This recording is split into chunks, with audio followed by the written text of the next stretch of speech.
안녕하세요. 저는 한지의 우수성과 그에 따른 활용 방안에 대해 발표할 김치영입니다. 우선 목차는 화면 내용을 참고해주세요. 먼저 이 실험을 진행하게 된 이유와 목적에 대해 발표해 보겠습니다. 코로나 사태로 인해 일명 마스크 대란이 일어나면서 쏟아져 나온 마스크 관련 뉴스들 기억하시나요? 저는 그 마스크 뉴스들을 접하던 중 한지 마스크에 관련된 뉴스를 접하게 되었고, 한지와 같은 옛 종이가 바이러스 침투를 막을 만큼 우수하다는 사실에 굉장히 놀랐던 기억이 있습니다. 이 경험을 통해서 저는 우리의 전통종인 한지에 큰 관심을 가지게 되었고, 한지의 우수성을 탐구해보며 우리 전통 문화에 대한 자부심을 기를 수 있지 않을까 싶어 이 주제를 선정하게 되었습니다. 실험 과정에 대해 이야기하기에 앞서 제가 실험을 하면서 도움을 받았던 논문에 대해 소개하고자 합니다. 건축 재료로서 한지의 효과, 초미세먼지 차단 및 호흡에 용이한 마스크 개발 연구, 한지 창호의 실내 온습도 조절 효과에 관한 실험적 연구, 이렇게 세 가지였는데요. 모두 제 실험 설계에 도움을 준 고마운 논문이었습니다. 탐구 과정은 크게 5가지로 나눌 수 있었는데요. 한지가 물에 버티는 정도의 경우, 한지, A4 용지, 신문지를 30분 동안 물에 담궈 놓은 뒤 빼내 외양의 변화를 확인하였고, 보온성의 경우에는 온도계를 각각의 종이로 감싸 30분간 냉장고에 넣어둔 뒤 빼내 온도의 변화를 확인하였으며, 통기성의 경우 플라스틱 통 안에 물에 적신 손수건을 넣은 뒤 각각의 종이를 밀봉해 3시간 이후 손수건의 마름 정도를 확인하는 방식으로 진행하였습니다.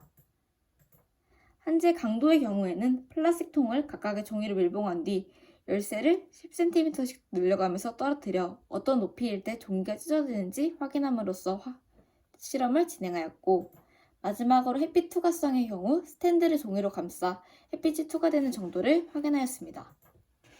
다음으로 이 실험의 결과에 대해 말씀드리겠습니다. 우선 한지가 물에 버티는 정도의 경우 종이를 물속에서 꺼낸 뒤 찢어보자 곧바로 찢어지는 신문지와 A4 용지와 다르게 한지의 경우에는 쉽게 찢어지지 않는다는 결과가 나왔습니다.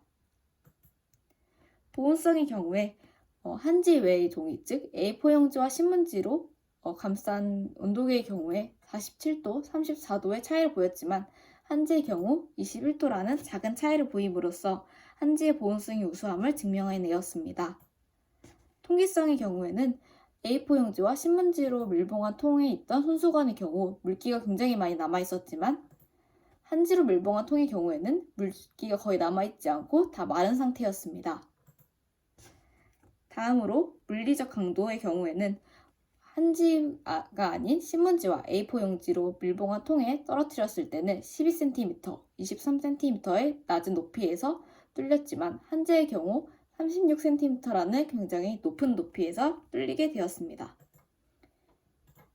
마지막으로 햇빛 투과 정도의 경우에는 신문지의 경우 빛이 잘 투과되었지만 투과된 빛이 굉장히 탁하였고, A4 용지의 경우 빛이 잘 투과되지 않았습니다.